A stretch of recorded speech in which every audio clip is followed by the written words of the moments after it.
Christophe Colomb, il est à 500 ans, et c'est la grande voile de l'aventure, pour voguer vers son destin, sur les océans, comme dans tous ses rêves d'enfant. Vaillant capitaine, sur la mer profonde, il partit vers l'inconnu et découvrit le nouveau monde.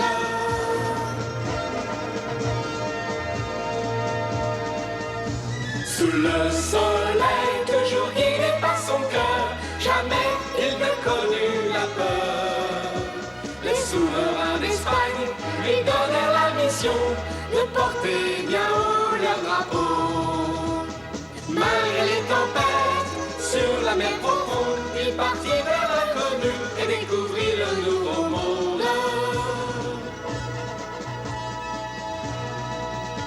Ces caravelles voguèrent vers le mystère d'une terre inexplorée, au-delà des mers. Cet homme courageux s'appelait Christophe Colomb.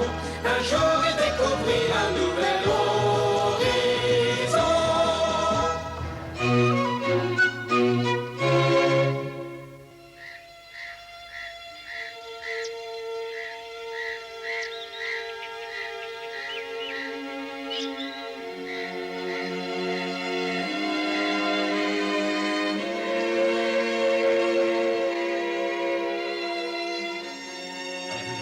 Je crois que notre fort est assez solide. Diego d'Arana.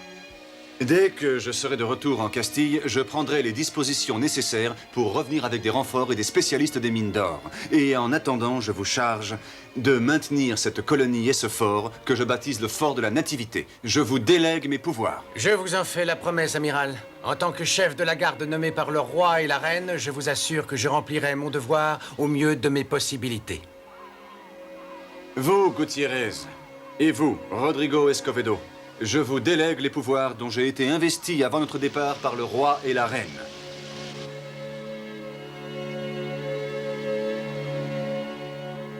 Tâchez de ne pas commettre d'erreur. Ne vous inquiétez pas, amiral. Avant que vous reveniez, nous aurons eu le temps de remplir d'or plusieurs des barils que vous nous laissez. Nous nous y emploierons sans cesse. Amiral, faites savoir au roi et à la reine tous les détails de nos découvertes sur ces îles paradisiaques. Dans un sens, j'aimerais bien rester. Ce pays est tellement agréable, mais j'ai aussi envie de suivre l'amiral. D'ailleurs, il a dit qu'il reviendrait et j'espère revenir avec lui. Faut surtout pas t'en faire. Moi, pendant que tu seras pas là, j'irai ramasser de l'or et je mettrai ta part de côté. Compte sur ton vieux camarade. Amiral! Hein? Nous avons des nouvelles du capitaine Martin Pinzon. Quoi? Des nouvelles de Martin Pinzon? Eh oui, l'Indien qui est derrière moi affirme qu'il a aperçu la Pinta à toute voile déployée filant vers l'est. Il y a déjà 2 jours de ça. Je parie que ce fiefé coquin essaie de retourner en Castille avant nous pour y proclamer que c'est lui qui a découvert le premier Cipango et toutes les îles que nous connaissons. Il faut donc qu'on le rattrape. Mettons à la voile le plus tôt possible.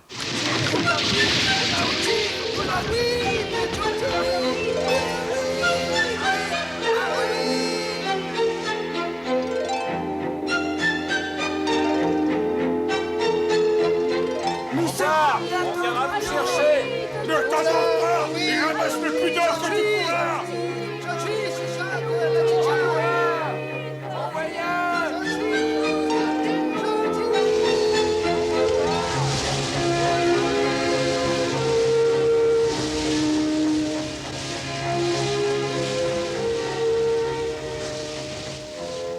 Le 4 janvier 1493, nous levâmes l'ancre en laissant à terre les nouveaux colons de la Nativité. Nous filions droit cap à l'est en quittant l'île d'Hispaniola.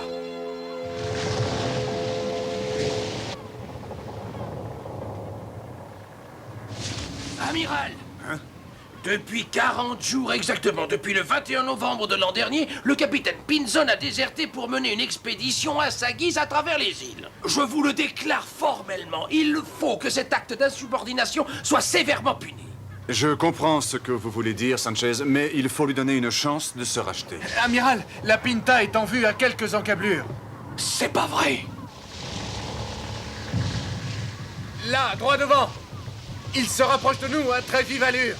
Ça m'étonne qu'il n'essaie pas de s'enfuir. Maintenons le cap dans sa direction. Envoyons-lui une barque et demandons au capitaine Pinzon de venir se présenter devant moi. Oui, amiral. J'y vais et je vais vous le ramener à bord.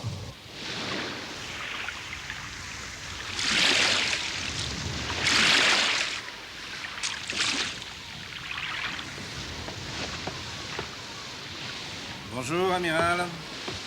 Mon frère vient de me raconter comment la Santa Maria s'est écrasée sur un récif.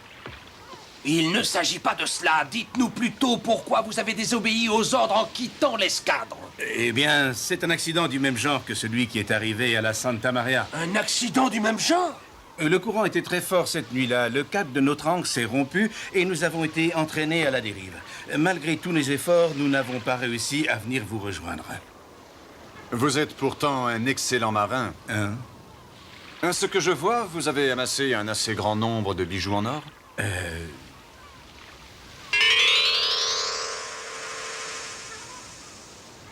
Oh, je ne porte que quelques petites breloques. Mes hommes en ont ramassé beaucoup plus que ça et de bien plus grande valeur.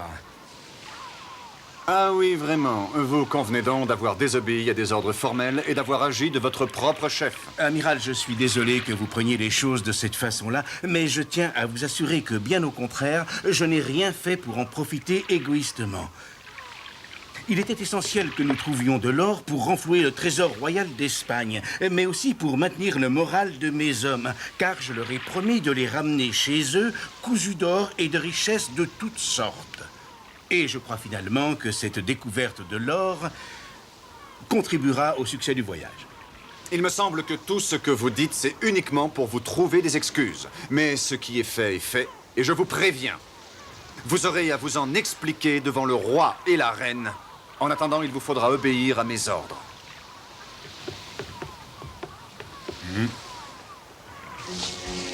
Connaissant la direction des vents, je décidai de revenir en suivant une nouvelle route. D'après mes calculs, nous devions nous diriger vers le territoire portugais des Açores.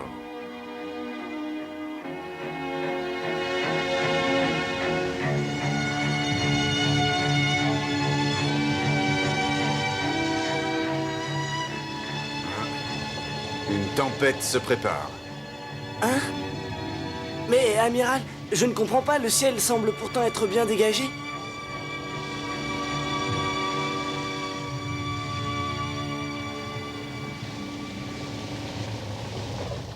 Ah, j'ai vu un éclair! Justement, quand on aperçoit des éclairs dans le soleil couchant, on peut être sûr qu'une grosse tempête se prépare. Tempête en vue, tout le monde à son poste!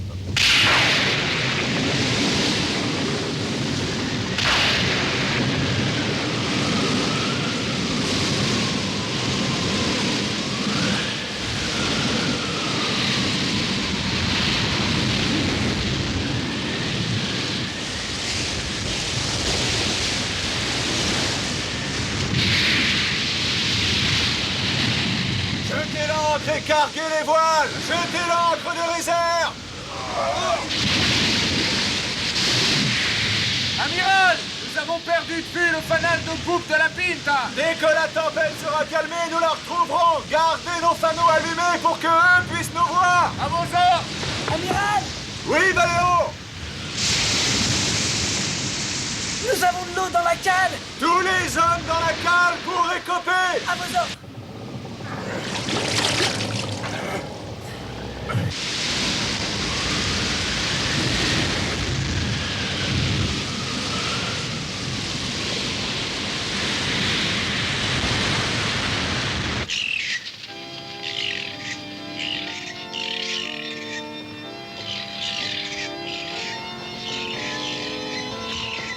Je laisse courir en poupe. Maintenant, prions pour que nous ne fassions pas naufrage et que la Niña tienne bon. Nous sommes tous dans les mains de la Vierge Marie. Si nous rentrons au port sains et saufs, l'un d'entre nous devra faire un pèlerinage à l'église de Sainte-Marie de Guadeloupe. Nous allons tirer au sort.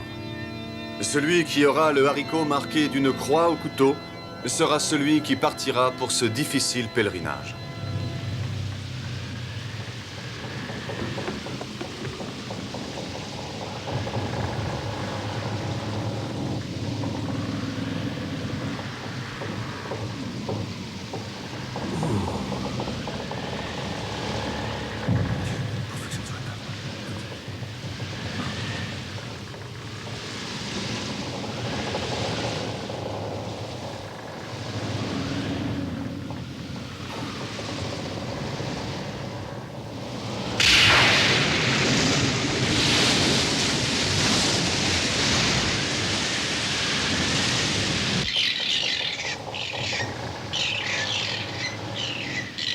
c'est pas moi, amiral. La Vierge Marie m'a choisi pour cette mission. Je serai donc ce pèlerin.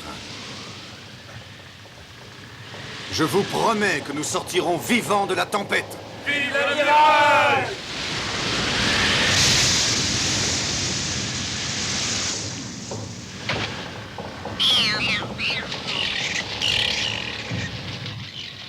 Tout autant que le naufrage de la Niña, je craignais que mon journal et toutes mes notes disparaissent au fond de la mer.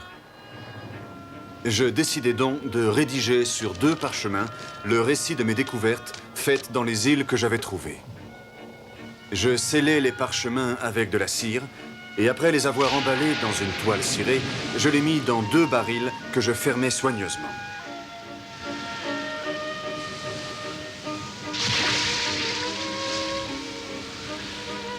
Je jetai un des barils à la mer et je plaçai l'autre sur le pont couvert afin qu'il puisse flotter avec l'épave du navire. J'espérais ainsi que, même en cas de naufrage de la Niña, le compte rendu de mon voyage subsisterait pour les générations futures. Mais j'avais le cœur serré, car je me doutais bien qu'il n'y avait pas beaucoup de chance pour que quelqu'un repêche un jour ces barils. Quant à moi, je me demandais si la Providence et la Vierge Marie me permettraient un second voyage.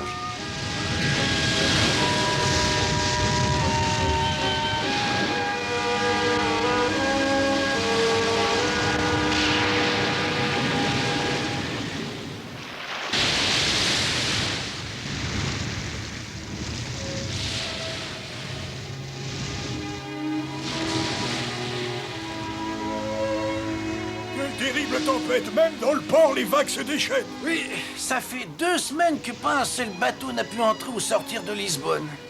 Hé, tu as vu, on dirait qu'un bateau arrive. Hein?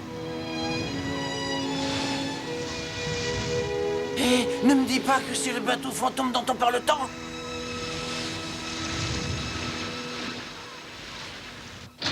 Capitaine, je viens de voir un bateau suspect qui passe l'embouchure du fleuve. Un bateau qui entre au port après une telle tempête? Mais oui, de toute façon, je crois que c'est un bateau castillan. Un bateau castillan.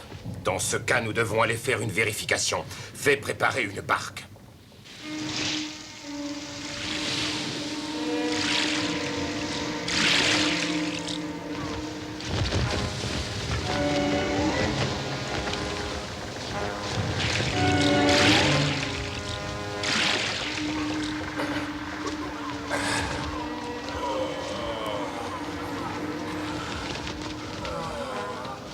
Hé, toi! Où est le commandant de ce navire?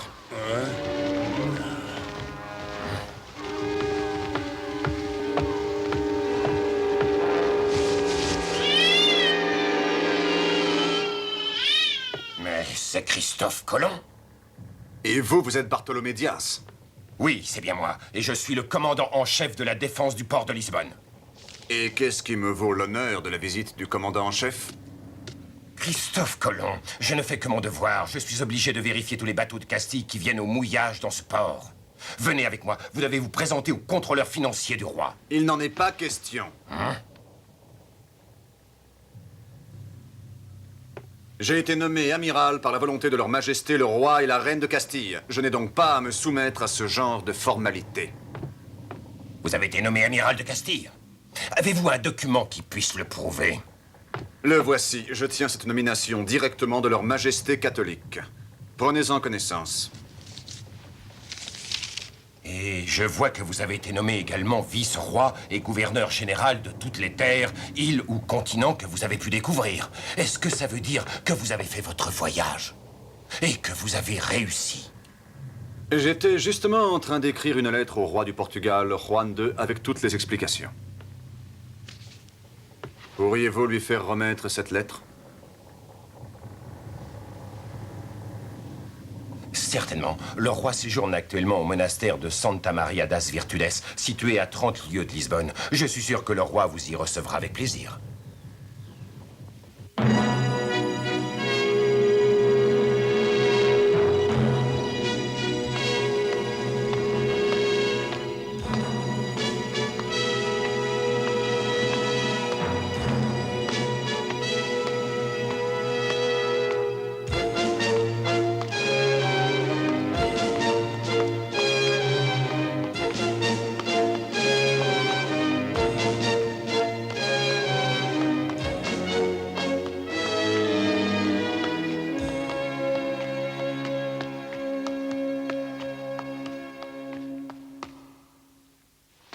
Votre Majesté, j'espère que Votre Majesté voudra bien me pardonner de m'être introduit dans le port de Lisbonne avec mon vaisseau, la Niña. C'est la forte tempête qui m'y a contraint.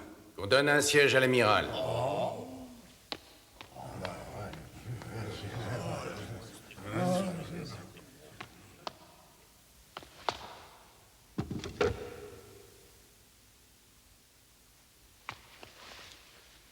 J'ai lu votre lettre qui donne le compte-rendu de votre grand voyage.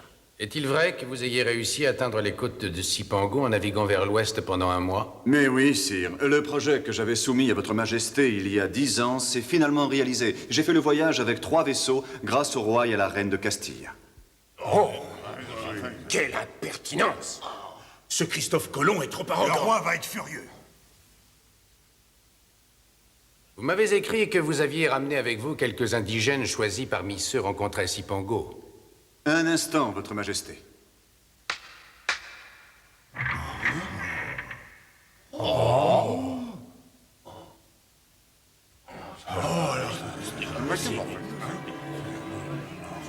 Il ne faut pas s'étonner l'audace d'introduire des gens. C'est à peine croyable. Quelle horreur!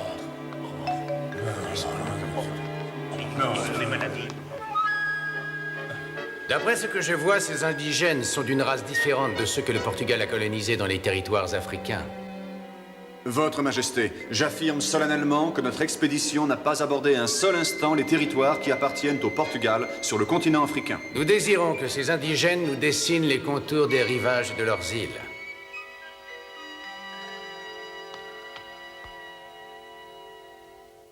Avec ça, dessinez vos îles.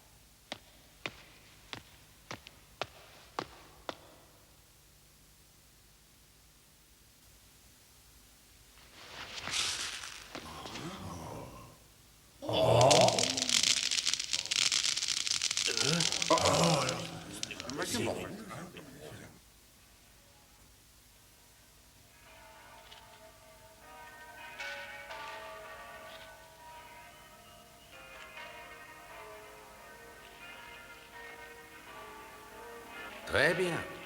Je vois qu'il a su refaire le dessin tel qu'il l'avait fait au début. De toute façon, Messire Colomb, selon les traités de paix entre le royaume de Portugal et la Castille, les îles de Cipango que vous venez de découvrir sont des territoires qui dépendent du Portugal, n'est-ce pas? Votre Majesté, je ne suis pas au courant des traités et des accords qui ont pu être signés entre la Castille et le Portugal durant mon voyage.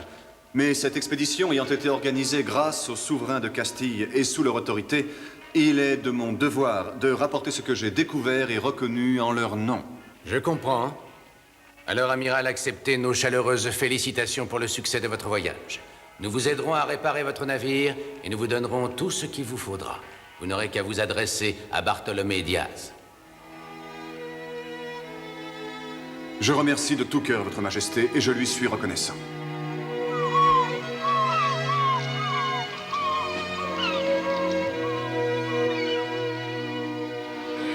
Allez! Envoyez! Alors c'est ça le bateau qui a découvert les Indes par l'ouest? Tu veux dire qu'ils ont été à Cipango? Dépêchez-vous d'embarquer ces sacs! Et voilà, nous avons réparé toutes vos voiles. Et la voie d'eau de la cale a été calfatée avec de l'étoupe de chanvre. Mon cher Diaz, je ne sais comment vous remercier. Inutile, nous sommes des marins tous les deux. Et en plus, j'ai une bonne nouvelle. La Pinta a rallié un port de Galice. Quoi? Et son capitaine aurait écrit au souverain de Castille. Il ignorait sans doute que nous étions sains et saufs. Mais maintenant, il doit rejoindre Palos. En effet, la nouvelle de votre retour à Lisbonne vient de lui parvenir. Et il a déclaré qu'il rentrait pour venir se mettre à vos ordres. La Pinta est endommagée? Pas plus que la Niña quand vous êtes arrivé à Lisbonne. On m'a également rapporté que Martin Pinzon est très affaibli et malade. Oui, le voyage de retour a été très dur à cause de la tempête et Dieu a été bon pour moi.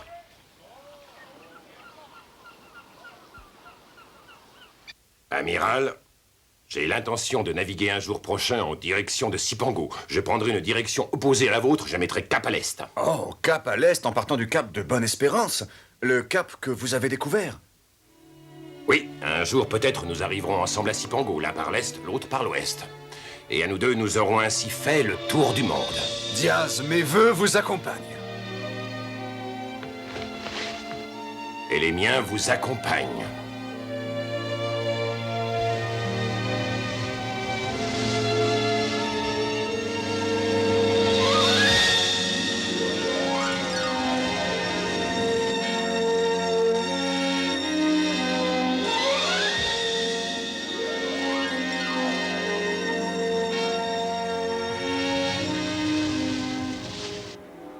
Le mercredi 13 mars 1493, j'ai levé l'ancre pour me diriger vers le port dont nous étions partis, en contournant le cap Saint-Vincent.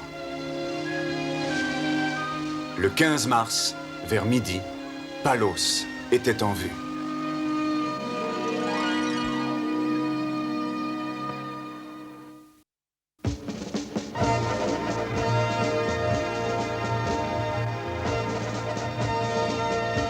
Christophe Colomb, il est à 500 ans, il c'est la grande voile de l'aventure, pour voguer vers son destin, sur les océans, comme dans tous ses rêves d'enfant.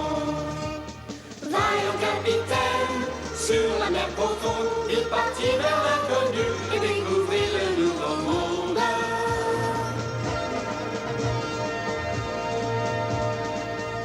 Sous le soleil, toujours guidé par son cœur, jamais il ne connut la peur. Les souverains d'Espagne lui donnèrent la mission de porter bien haut leur drapeau.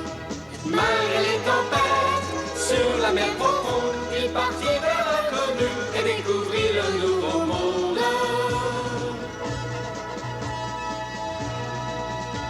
C'est car